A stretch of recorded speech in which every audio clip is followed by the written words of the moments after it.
Hey, everybody, we're back. I am Felipe, your host. We're doing part two, finishing up the outfielders and getting quickly to pitchers. As with me, as always, is Austin and Sean to finish up this two-part episode. So thanks for hanging in with us. Austin, as we were talking while Sean was away handling some technical difficulties, where did we leave off? We decided why Eli White was valuable. So let's move. So I'm just going to quickly summarize the outfielders just for the sake of it being out there. Willie Castro's on the list. Very impatient hitter, but he's been very productive in the month of May. But he only has a 17.1% hard hit rate. So let's not go there. Jonathan Daza, who Austin said reminded him of David Fletcher with the approach and all that. Guy who has no home runs in Coors Field, but limits strikeouts, very aggressive swinger, and doesn't hit the ball with much authority. The line drive percentage has steadily climbed and climbed. And in that ballpark, we talk about it doesn't just increase power, it increases BABIP and average. And a guy like Jonathan Daza, 282 average last year, he's up to 368 this year with a 358 expected batting average. It's the highest in baseball, I believe. Okay. And already caught stealing twice in the month of May, but is that a good sign that he is being asked to steal more bases? Huh? It's the Rockies. They have nothing to lose. All right. Shitty teams steal more. That's right. Yeah. Dale Hernandez also been very productive in the month of May. It seems like every podcast mentions him at least once a week, which I don't understand. But 44.2% a hard hit rate so far with a -2 launch angle. Sean, what do you make of that? Just a lot of ground balls, huh? Yeah, Yadiel Hernandez, I think it's one of those guys. He's a nice, professional hitter, but I didn't realize his launch angle was that low. Month of May. Okay. I'm sure he's beating the shift a lot, too, because he's one of those guys who has the barrel control to do that. And Louise Gonzalez, I think Austin and I, when Sean was away, we talked about how we like him, but we just don't know what to make of his playing time in San Francisco. Lamont Wade Jr. just went back on the IL with a knee injury. Yep. Lamont Wade was the guy that when he got called up, Louise Gonzalez, or when Lamont Wade got hurt the first time, Gonzalez came up. When Lamont Wade came back, Louise Gonzalez went back down. And when Gonzalez was on the roster, he was playing pretty regularly. I actually had him for a bit in the 30 team and dropped him. Feel like an idiot now because he's been putting together quite the streak. We'll see how he does after coming back from the minors a second time. See if there's any adjustments the pitchers make. Ben Gamel, who, patient approach, but doesn't hit the ball with much authority, but he's been very productive in the month of May. He already has 2 home runs, taking advantage of the playing time in Pittsburgh. So just temper your expectations of Ben Gamel. He was referenced in one of Eno's most recent articles about the hitters that are taking advantage of the deadened ball in terms of increasing their line drive percentage. Guys that have come out and said that I'm not trying to hit the ball in the air anymore, which is, he said that what teams were saying, hit the ball in the air, it's going to carry. But Ben Gamel's one of the top 10, 15 guys in terms of increase of line drive percentage. And he is at 33% this year. And he was always a high line drive percentage guy, but doing solid. He's nothing great out there, but you can do far worse. Let's see. So far in 2022, 269 batting average, but a 360 on base percentage, batting leadoff for your Pittsburgh Pirates. Brian Reynolds, the opposite side, so far in 2022, 231 with a 322 on base percentage, but still batting third because, Brian Reynolds. Which I had a feeling this was going to happen to him, but no one cared to listen from my opinion. See, I would put Gamel leadoff, Reynolds second, Vogelbach third. Well, then, Brian Hayes can't hit second anymore? What's going on here? Brian Hayes can bat clean up. No, man, it's too late. Give him all the at-bats. No. All the at-bats.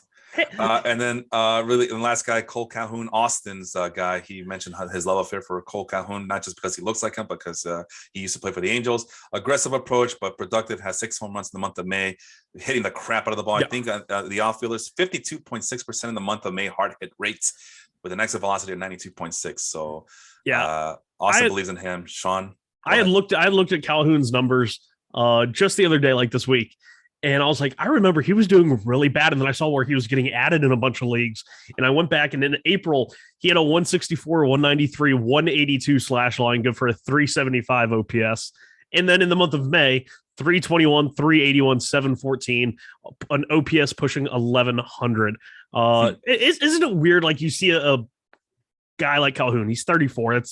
on the older side for baseball. Yeah. And then you see him have that terrible month, and you're like, wow, he's done. And then he comes out and it's like, boom. So I think it's pretty interesting. You know, he's a guy who the last few years really kind of rechanged his game to gear it for basically all power. When he was younger on, it was more like a batting average guy. And then he goes to Arizona last few years in LA, and he's a home run guy. So we'll see how he does in Texas with that ballpark. It's not the friendliest, I guess, to power. So, yeah. All right. Let's move on to starting pitchers. Austin, we'll start with you. I got a list of 4 guys that we should probably talk about. Brady Singer, Justin Steele. Wow. Justin Steele at the top of the list. Johnny Cueto or Rich Hill. Who is intriguing to you there on that list? Johnny Cueto, simply because, you know, he was down in the minors and now he's come back to pitch for the White Sox. The White Sox pitching staff has had some injury trouble. Lance Lynn has landed on the IL. You had, I believe, Giolito on the IL. Yeah, COVID. Yeah, and then so, you know, he's had one game, so, you know, it's not anything special. He did, but 6 innings, 7 strikeouts, didn't give up a run. You know, it's pretty solid first start. He's not going to throw the ball hard, but he's a deception guy with the wiggles of the, you know, the windups and the, you know, he's got the changeup and the slider and the curveball. He's still, it seems like he's still got pretty good stuff. He's not going to walk very many people. He's not going to strike very many people out. He's going to rely very much on that defense. But, you know, Johnny Cueto is interesting it's interesting to see with a more pitcher's ballpark like Guaranteed Rate Field is, if he will have kind of a small resurgence in his career. He's also 36 years old. We've talked about it on this podcast. Seems like lately the older pitchers seem to do well. Pitchers get better with age. So I'm really interested to see what Johnny Cueto does. Rich Hill, was that one of the options, Rich Hill? Yeah, but you only get to talk about one. Come on, we gotta get going. Last question though. Johnny Cueto, how do you think he's gonna do against the Yankees today? Oh God. Deer in headlights, Austin. Oh, I thought you were talking to Sean. No, I'm talking to you. I'm talking to you just to finish up on Johnny Cueto. How do I think Johnny Cueto is going to do against the Yankees? Today, yeah, he's facing the Yankees today. Probably. There you go. So that was so high on him, are you? No. I mean, I didn't say he was going to be great. I said it'd be interesting to see what he does. All right. But against the Yankees are a hot bat. I don't know about that, but all right, we'll see. You never know. Sean, Brady Singer, Justin Steele, Rich Hill. I'll throw in another name, Jeffrey Springs, the Tampa Bay Rays. Is there anybody you want to talk about from that list of 4 that I just gave you? I was looking at Singer, and I'm still looking. Yeah, I'm gonna go Singer. I forgot who the other one was. You said Steele. I wanted to make sure I was picking the right guy. But yeah, Brady Singer, another one of those former first round draft pick starting pitchers from the Royals that we've talked about for seems like forever now. He started off the year in the bullpen for Kansas City. Right. Had a couple of longer outings. Started the year in a 3-inning outing, gave up 6 hits, 4 earned runs, 3 strikeouts. You're like, oh God, here we go again. And then he had a scoreless outing, and then he had a 2-inning scoreless outing. And then he sent down to the minors, yes, where he started 3 games where they kind of stretched him out. And then he came back on would have been this past Tuesday. And he went up against the White Sox and threw 7 shutout innings, allowing only 4 hits, no walks, 9 strikeouts. And this is interesting because this year, I guess it was the same way last year. He's just sinker slider. He's got the changeup. He's only thrown 8% of the time, but he's still only 25. I'm not sure who his next matchup is against. I had it pulled up here. But he's one of those guys, I guess, has shown the most success so far, especially this year would be Brady Singer. We'll just have to see. Okay. So he's starting today against Minnesota. Oh, okay. So I guess today is going to be is Brady Singer for real day. Right. Yeah. All right. And I just want to apologize to my fellow Cub fans. I've been kind of poo-pooing the idea of Justin Steele being anything more than just a back of the rotation at best, maybe a long relief pitcher out of the bullpen. and he's actually shown up in the month of May. And he's already got 19 strikeouts on the last 2 starts, albeit it is against the Diamondbacks. Not that that's insulting, but it's against only one team. So I would like to see an expanded what do you call it matchup, what he does against other teams. But yeah, so far he's been killing it in 3 starts. He has a 37.3% strikeout rate. He's limiting his hard hits. No barrels against them. The one problem is that he doesn't induce a lot of swings. He does make a high amount of contact, more than I expected. 72.6% ain't so bad. And he has a what is this one, Sean? The chase plus strikeouts. Called CSW. strikes. Yeah, called strikes and whiffs percentage. Yeah, 31.9%, which That's is solid. Pretty damn high on this list. Only 3 starts though, and he's still. I mean, even Melvin, who was on the he was listening to our hitter bantering in the last episode.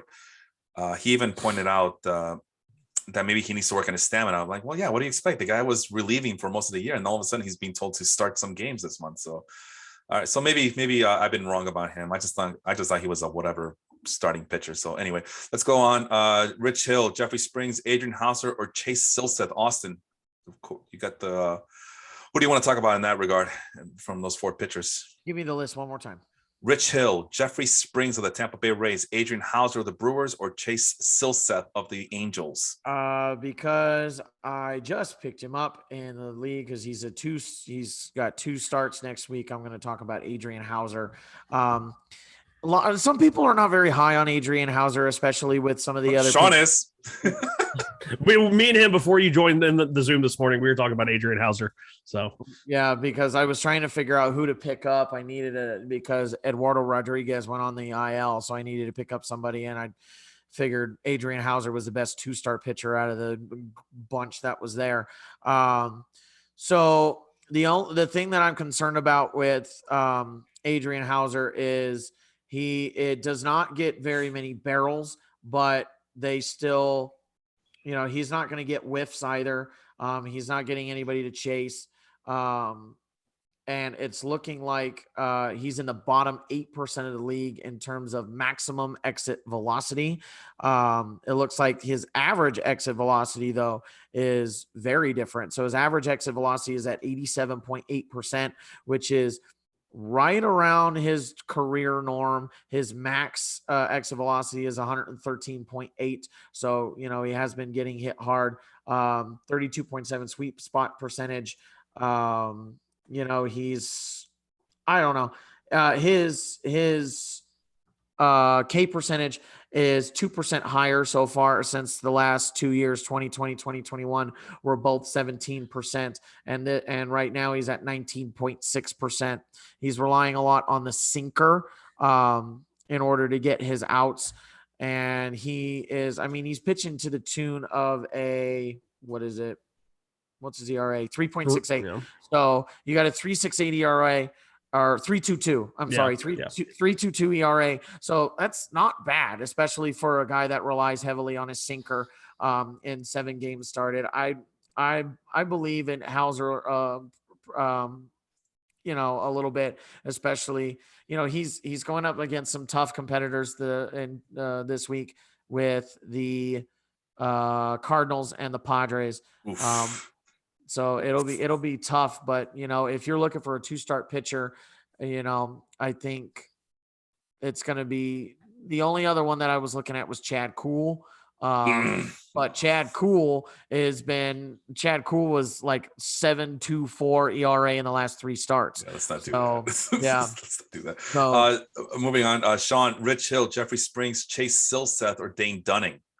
See, I really was going to go Hauser. I was expecting Austin to go with his Angels Silseth, right? Homer. Yeah, Silseth. I was expecting that 100%. But I'm going to go over to keep you guys on your toes. I'm going to go over to the Rays. Jeffrey Springs. Okay. Once again, just another arm that Tampa's bringing out, and you're like, okay, who the hell is this guy? Yeah. And once again, he's a guy. Normally a reliever. He had only started 2 games back in Texas in 2018 at the major league level. Started off as a reliever this year, and they're trying to stretch him out, which they have kind of successfully done in his last 3 starts dating back to May 9th. He's gone 4 innings, 4 2/3 innings, and then yesterday went 5 2/3, gave up 1 hit, 4 walks, but struck out 7. Solid lefty. It's stupid. Tampa. This is the Jesse Aaron Paul from Breaking Bad. They can't keep getting away with it, and Tampa continues to do it. If anyone just wants to peek at the baseball savant, it's a bunch of red, typical for a Rays guy. Fastball, changeup, slider mix.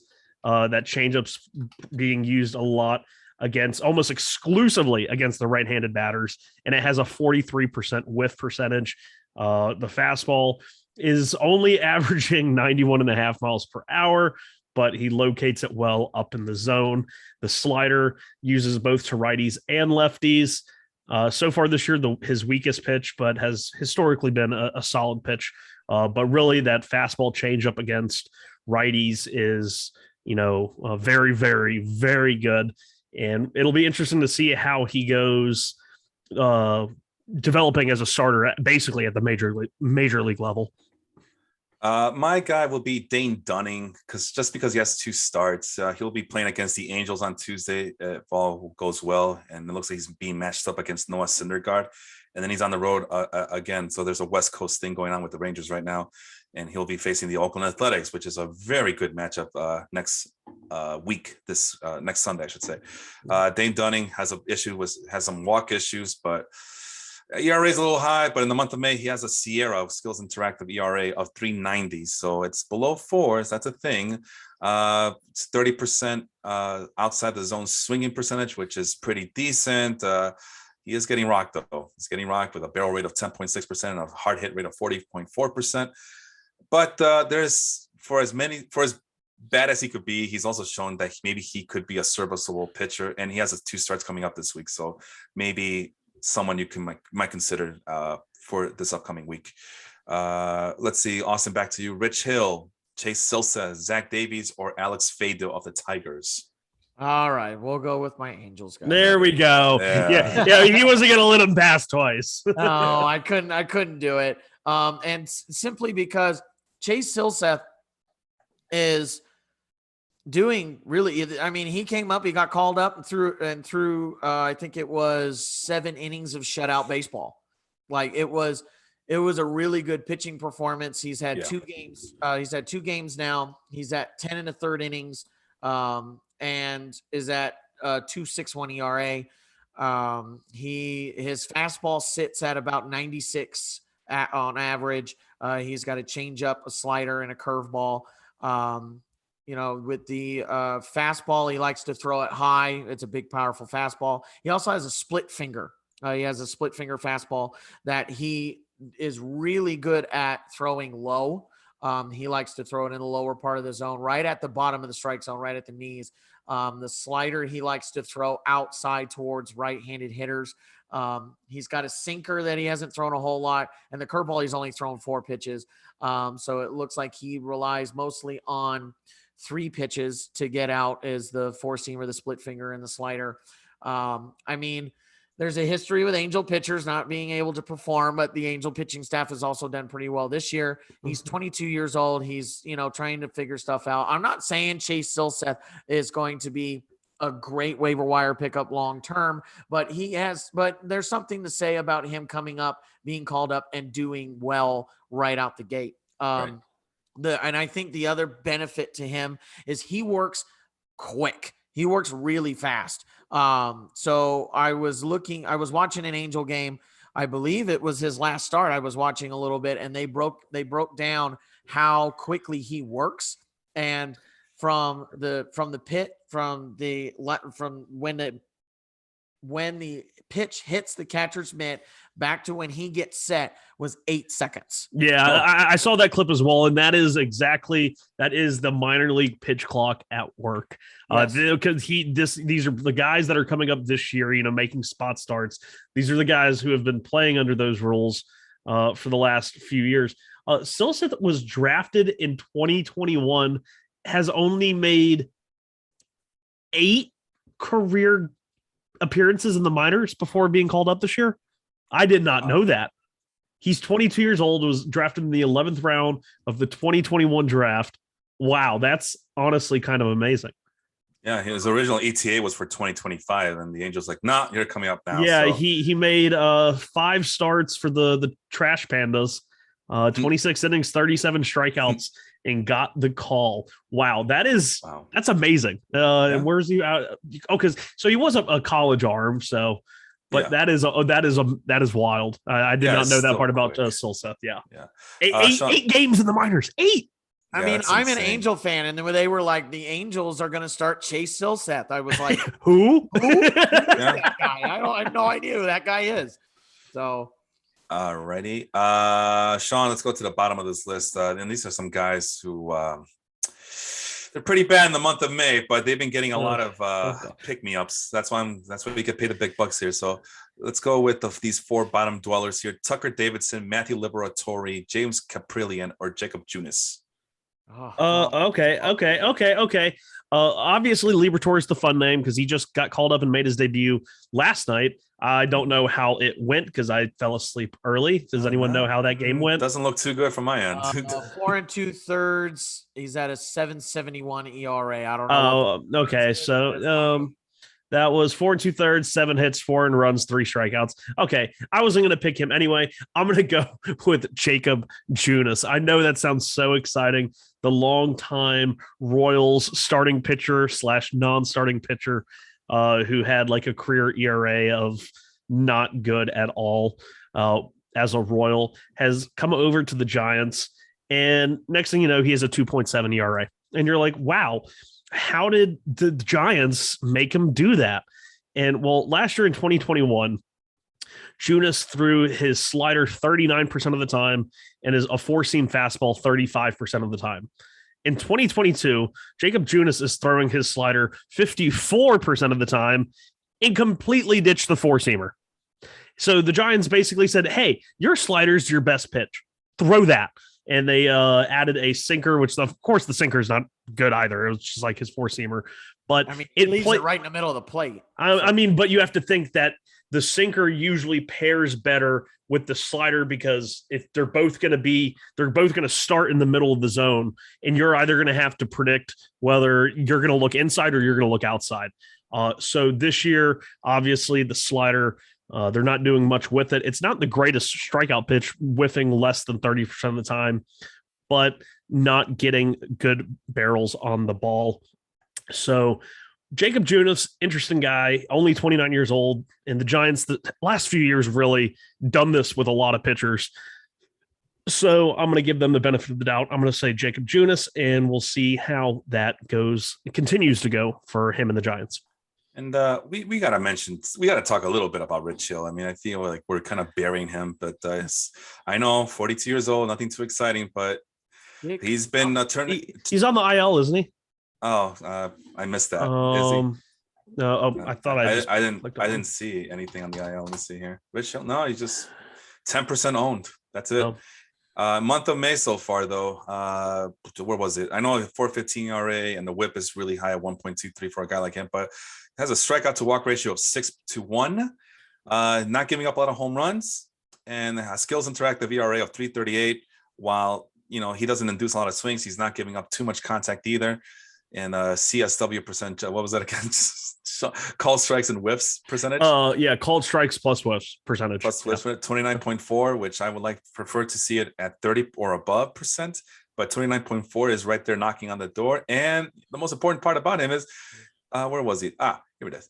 36.6 hard hit rate, which wow, that's pretty high. Well, not really compared to some other guys on this list who have Matthew Liberatore getting 52.9. He's made one start. It's saying, one start. Oh my god, on the list, man. He's on the list, so we gotta compare him. So Rich Hill, middle of the road everywhere. So if the matchup's right, if the matchup's good, he might be someone you might consider based on the opponent that he's facing. Let's see, who's he facing next? Oh, it's not safe. But okay, hold on now. They had a great start against the Rangers and a pretty good start against the Angels. And he held his own against the Orioles in Baltimore. Rich Hill, next 2 starts, he's got one Wednesday against the White Sox and then next Monday against Baltimore. And if that's the case, I mean, that's 2 starts right there. Not this week, but the following week. So keep an eye on him. See if he. I mean, just because he's 42 doesn't mean we should just dismiss him entirely. I wanted to talk about him, but like you said, it's like at 42, I think we know what we're getting from Rich Hill, and it's not like it's not the Cy Young Rich Hill, but it's like the solid Rich Hill that we've seen the last few years in Tampa and New York, and who was the other team he played with in Minnesota. There you go, Minnesota. Yeah. I feel like people are just. I just wanted to say Dick Mountain. There you go. Dick Mountain. I just feel like he's been kind of just brushed off because he's with the Red Sox and they're struggling and he's 42 years old, but let's not give up too quickly on him. All right, let's go back to the bottom of the list. Let me give you average miles per hour on all of his pitches. His fastball is 88 miles an hour. His curveball is 72. He's throwing his slider at 69. I'm pretty sure Brett Phillips can throw 88 miles an hour. Like, Jesus. Like, oh my God. We're getting into like Jared Weaver territory here. Yeah, like, he's the Kyle Hendricks of left-handed pitchers. He's the Kyle Hendricks of left-handed pitchers, really. I was going to go Jamie Moyer. That's the obvious answer. Well, Moyer had like the really slow breaking ball too. Yeah. Like the really slow. You know what they all have in common? Like loops up there. What do they have in common, Felipe? They all played for the Cubs at one point in their careers. Yes, they did. Yeah. There you go. Let's see. Austin. I guess we don't need to talk about those other guys. Well, nah. Keegan Thompson, David Peterson, Jose Quintana, Alex Fado. Zach Davies is there for you as well if you want to talk about him. Or Tucker Davidson. James Caprillion. Such ugly. They're getting picked up. I'll take one then. I'll just go ahead. You give him the list again. I will take one. I know who I want on this list. All right, last pitcher for both of you then. Tucker Davidson, James Caprillion, Wade Miley, Keegan Thompson of the Cubs, David Peterson, which I'm pretty sure Sean wants to talk about him. Yep. Of course you do. Jose Quintana, Alex Fado, Zach Davies. I mean, Jose Quintana is fun, but I want David Peterson because this is a guy that not just Mets fans, fantasy baseball team owners and whatnot, managers need to go out and add David Peterson. It's not going to be the sexiest thing. I'm not saying it will. He's not going to take the world by storm, but he is about to get inserted into that rotation. Mets have, of course, they're down both Tyler McGill and Max Scherzer now. David Peterson was a guy who had already made a couple of spot starts for the team, but was, just left on the outside looking in after DeGrom went down and McGill took that spot. But now with Max Scherzer out, David Peterson was scratched from his most recent start, I believe, on Thursday.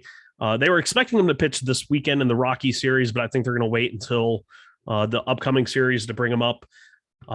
Solid, 3-4 pitch mix, fastball slider change.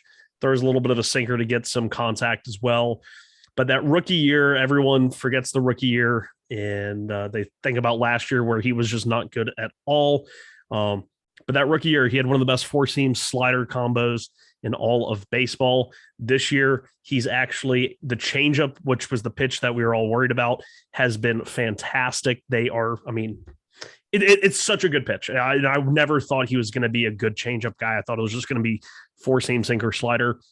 But the changeup this year has been a legitimate weapon against right-handed batters to avoid them just kind of just teeing off on them. And the slider so far in his 4 starts, he's made 4 appearances. His slider has a 53% whiff percentage. They're batting 0.63 against it, 176 against the changeup, and only 240 against his four-seam fastball. He could work a little bit on his four-seam fastball, but he's actually using it kind of as a inside pitch to kind of back the right-handers off and get them off the changeup rather than just straight up in the zone to get some swings and misses. But yeah, David Peterson's a guy you definitely need to add. He's going to be in the Mets rotation for the foreseeable future. Shit, I forgot we still got relief pitchers to talk about. So you know what? All those other pitchers suck anyway. Let's just quickly move on then to relief pitchers. Quintana's having a decent season. Yeah, Quintana's really good. Quintana's having a good season. He just plays for the Pirates, so he's I've considered picking up Quintana in a few of my leagues, but it's like every time I dig into his numbers, like, man, he's not that impressive. So we'll just keep him on waiver wires. But no, I mean, I have Quintana in the total basis league. So yeah, so if you're desperate, go pick up Jose Quintana. He might be the only other guy that's worth mentioning here. Let me see. Zach Davies, nah. Keegan Thompson. There can't be that many relief pitchers to talk about. Oh man. There's always a lot of relief pitchers, but the one guy I wanted to mention on this list is Clay Holmes, who he's under 50%. Yeah. Wow. And I figured it's mostly because not every league is a holds league like our leagues. So this is strictly from a saves only leagues. Is Clay Holmes the guy to go pick up right now in fantasy circles? He's already got 4 saves. I don't really know. I know Chapman's been very sketchy in that 9th inning. But I guess we'll see. I'm going to be very honest. I think it's time for Aroldis Chapman to change roles, not become the closer anymore, and Clay Holmes needs to be the guy. I mean, I agree, but we all see. What should happen and what will happen are not always the same, especially with established major league veterans getting paid lots of money. I mean, we've seen it with Craig Kimbrell. You know, he doesn't like it. I mean, these guys, they go in their hissy fits, and I'm sorry, I normally don't like to just talk about these guys in that manner. But when they go into these hissy fits, like, well, I've been the closer for 20 years of my career. Why do I need to go into the 7th inning? Because they know that the bread and butter, the way that they get paid all the big money is if they close. Yep. So I feel like they purposely butcher games when they have to be pitching in the 7th and 8th inning. And we've seen Chapman in that role before with the Cubs. He doesn't like it. He doesn't like it. He wants to be in the 9th inning only. And because it's the easiest thing. I mean, let me choose my words carefully. It's relatively easy to go in the 9th inning with the bases empty, as opposed to what Clay Holmes does. And he goes in there with, he doesn't know when he's going to go in there. Whenever the Yankees need him, that's when he goes in. And now they realize, well, maybe he should be getting all the glory in the 9th inning. Why should we let some shaky left-hander do it? Who wants to jump in right now? Go ahead. In terms of relief pitchers, like if you're in a non-saves, or in a league that, it's only saves. If in a points league, I think I'd rather have Michael King. I'm not sure his ownership rate, but I think I'd rather have Michael King in a points league over Clay Holmes, just because the more innings and the numbers are just as good, if not a little better. Really? Yeah. Well, I've been on Clay Holmes' mark for like the last second half of the last season, and I wasn't sure what the situation with the Yankees were, so I didn't draft them in a lot of our leagues, but I made sure to pick them up in our holds leagues that we're in. And I'm kind of like this close to picking them up in the Mardi Gras league, which is only a saves only league. So yeah, my thing with Holmes right now is like, he's a high ground ball percentage guy, but right now, according to Baseball Savant's batted ball profile, 83% ground ball rate. That's not sustainable. That's not sustainable. I don't know, man. That's not sustainable. That sinker plays well. Maybe. Okay, so for his career, 58, 60, 60, 68. He's not in that. What was the last time anyone posted like a 70% or higher ground ball percentage? All I'm hearing is a climb to shows that it might be sustainable. 60, 68, 83%. Why not? Either way, let's say if he goes back to 60%, he's not gonna, it's not one of those things where it's like Cinderella and it's the clock strikes midnight and he turns into a rat or whatever. He's still a good pitcher. I mean, he was a good pitcher last year. Yeah, I mean, he's a good pitcher, but I don't know. This might just be him at his best. And for all we know, that if they do throw him in the closer's role, it's like, and then he suddenly regresses then. I don't know. It's a weird situation for me. Like I said, I think I'd rather have Michael King in a points league. He'll be the next Zach Britton. That's what he's going to be. The right-handed. I was literally just about to say that. Michael King owned in 46% of CBS leagues, so they're not too far off. What's Clay Holmes again? Clay Holmes on that chart. Clay Holmes he jumped 17%. He was owned in 33%, jumped to 50%. Oh, now he's because he was 49% this morning. So I think the kids are getting restless and they're anticipating. Emilio Pagan saves only leagues, has 4 saves. That's what I was just going to go to Emilio Pagan. You trust them there, Austin? I just noticed that he got picked up a lot. I was looking very briefly at his what he's done recently. He's picked up 2 saves in the last 7 games. I don't know if I trust him there because I believe the closer situation in Minnesota is up in the air. He's got 6 saves this year. So if you're looking for saves, he's getting the opportunity to get saves. And Emilio Pagan has a 2.13 ERA. So 4.57 expected ERA. yeah. So there's that. He's getting whiffs. He's not getting hit very hard. His hard hit percentage is 48%. His average exit velocity is in the 13th. Well, it's in the 13th percentile, so that's not great. But it looks like kind of a mixed bag because he is striking people out, but he's kind of getting hit hard. So I don't know if I would trust him, but people are picking him up and he's getting save opportunities. So yeah, I would just let other people pick him up because they have a guy who I would go and get right now. Duran. They've shown no interest in letting him be a closer. I know they want him to face the best batters in those spots, and I can see who's the Twins manager, Rocco Baldelli. Yeah, Baldelli's been like that for a while, even going back to So they've asked him that multiple times, and it's always I want Duran facing the best part of the lineup, and I think that's where he's going to get stuck in. I get it, but man, Duran is he's just lighting things up, man. And I know when we talked about him about a year and a half ago, or maybe longer than that, that was a guy I was excited for as a starting pitcher. I don't know if I didn't think I was going to see him coming out of the bullpen and just be a fireman, which is not a bad role to have, but still, man, Duran as a saves guy in fantasy, but that would be awesome. But I know that's not going to happen, but it's a nice to have. Nice to have moments. Let's see, what's he doing? I don't have him on my list, but anyway, the other guy is JP Firereason. I know Austin. We talked about not Austin. Sorry, Sean. We talked about him before.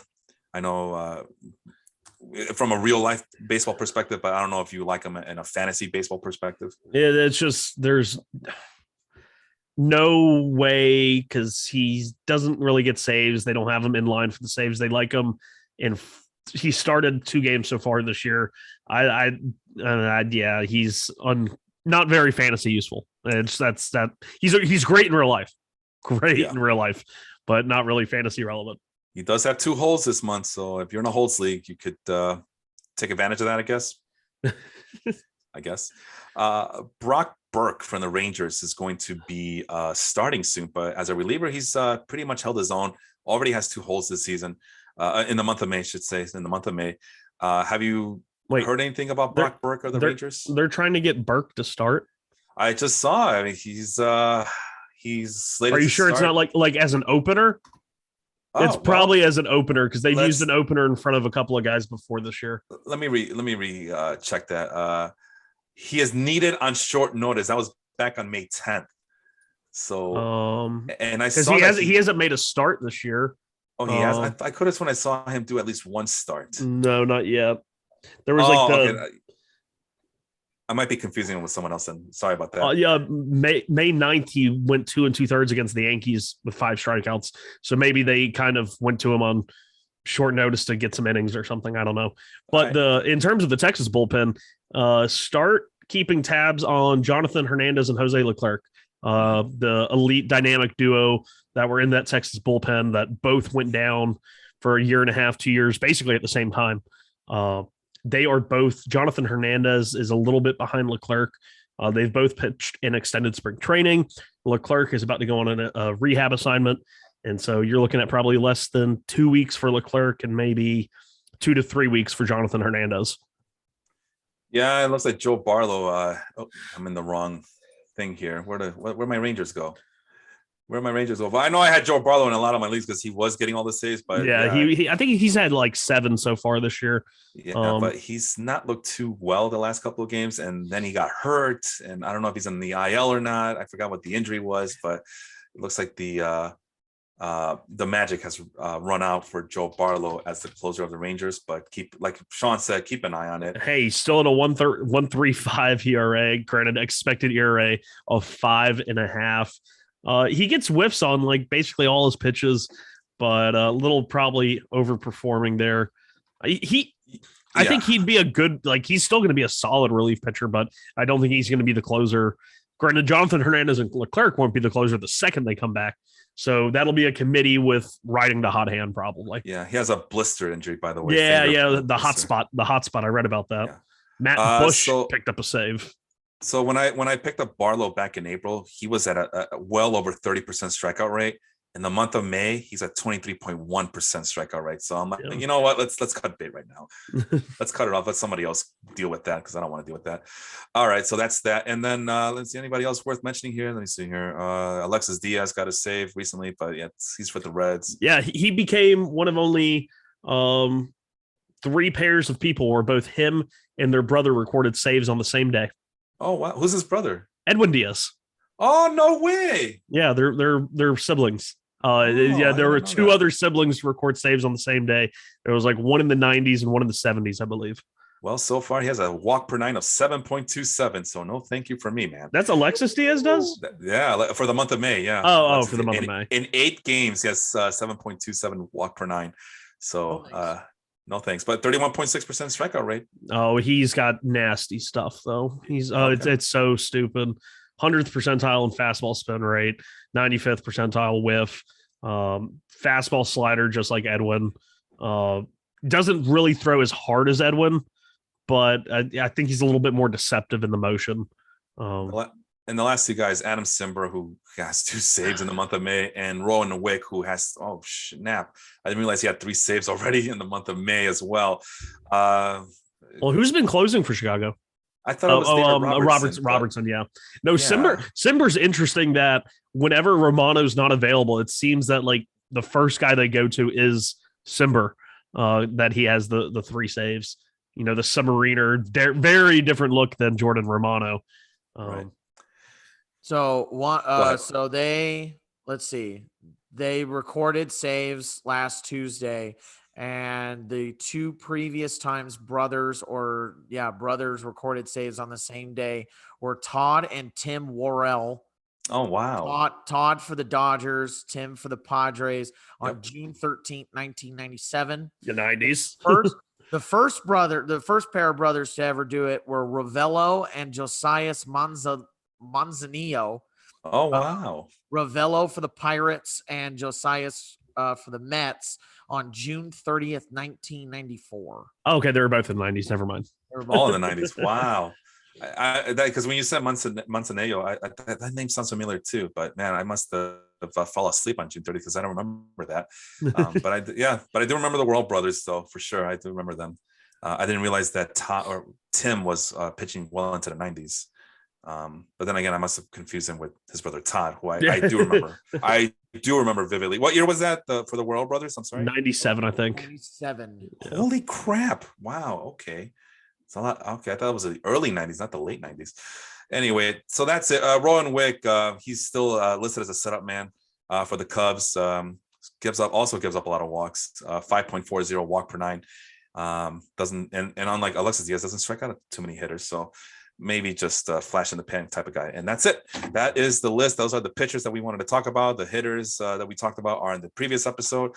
And I think, Sean, we decided that we're just going to skip next week and give you guys these 2 episodes and call it a week and a month and recalibrate in early June. How's that sound? Sounds like a plan. Awesome. All right. For Sean and Austin, welcome back again, Austin. If I didn't say that already on the air or on the recording, welcome back. I am Felipe. We will see you next time in June. Deuces. Adios.